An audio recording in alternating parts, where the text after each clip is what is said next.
Hi and welcome to this week's vlog. Firstly, I want to say a big hello and thank you for subscribing to all my new subscribers. I picked up about 100 or so in the last couple of weeks. That's really amazing. Hope you're enjoying the content. Also want to say hello to all my current subscribers as well. I hope you're enjoying the content equally. Now this week I'm doing something slightly different from the norm, but not massively different.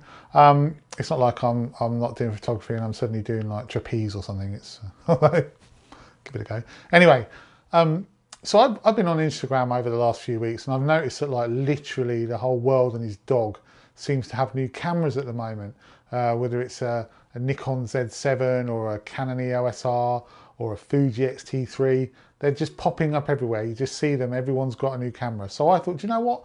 I want a new camera. It's not fair. So I decided to get myself a new camera. Well, sort of get myself a new camera. And here it is. This is the Fuji XQ2.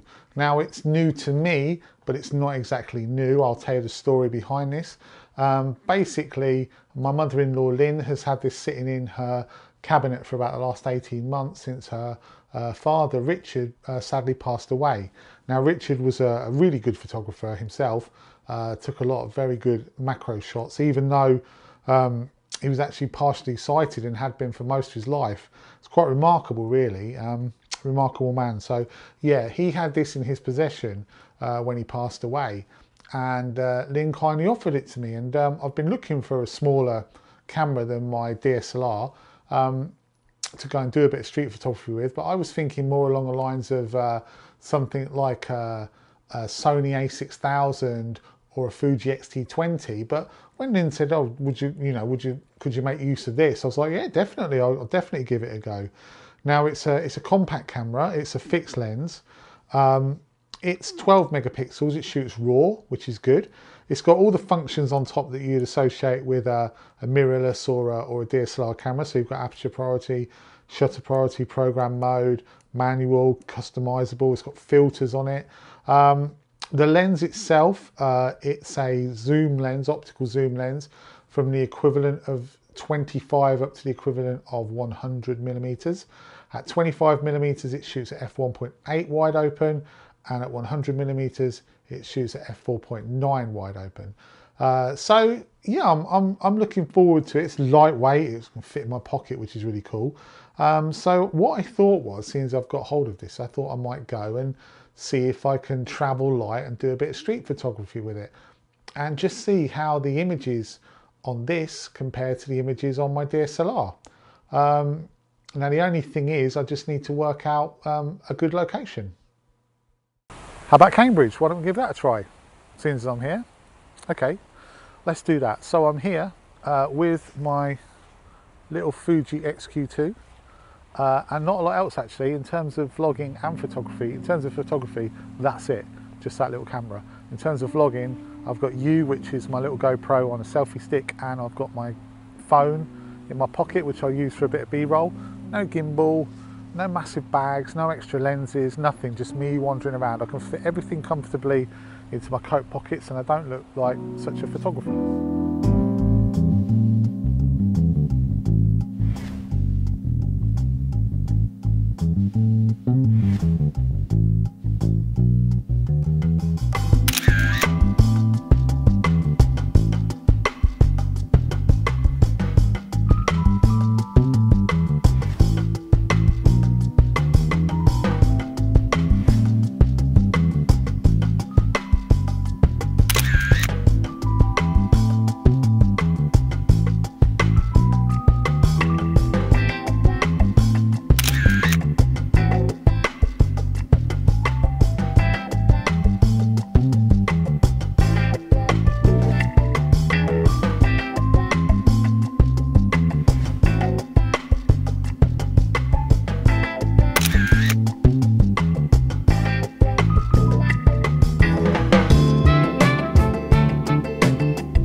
So let's talk about the experience of using a Fuji XQ2.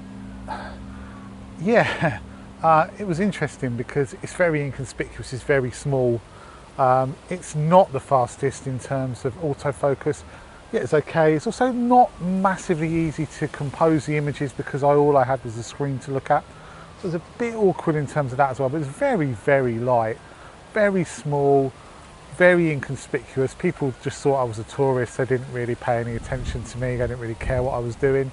So yeah, it was pretty good in that respect. I won't know in terms of image quality until I get home. I think in terms of composition, I got some nice little bits and pieces, but the light was in and out, and it doesn't really matter what genre of photography you're doing. You need good light, and it was quite flat. So when there was light, I think I got some quite nice contrasty, decent shots, but there wasn't always that sunlight giving me that interest. So, but you know, we'll see. And get them home now anyway, and take a look.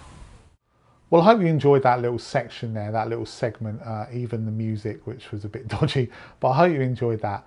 And I think that the thing that I got from that whole little experiment is that you can use small compact cameras like this. You can go out and you can get some nice images.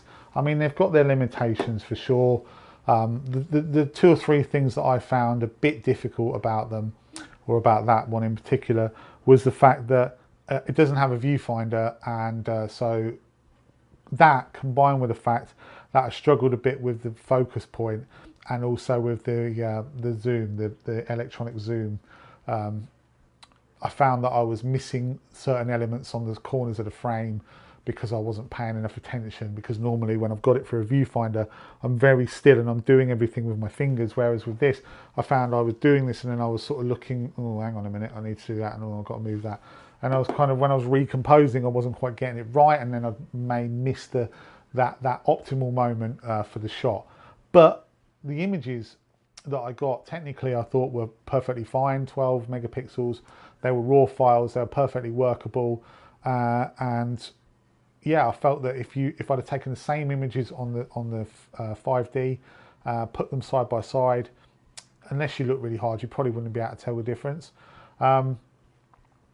In terms of the compositions, look, this is the whole point of this. I think this vlog, this is what I want to get across. It doesn't really matter whether you're using a big DSLR or a mirrorless or a hybrid or a bridge camera or a compact camera or a micro four thirds camera. It doesn't matter.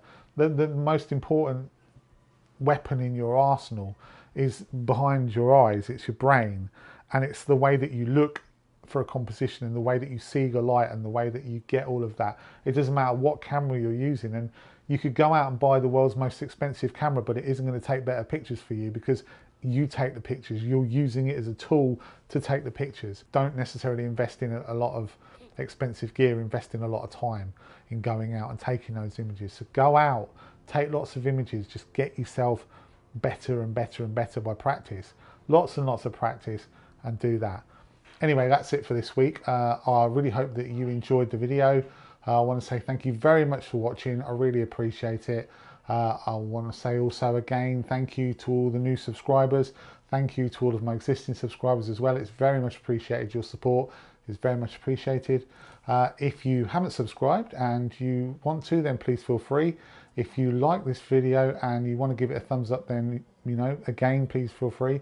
And if you have any comments at all, whether you agree with me, disagree with me, that's great. Let me know. I'd really appreciate your input on this. So thanks for watching again, and until next week, I'll see you soon.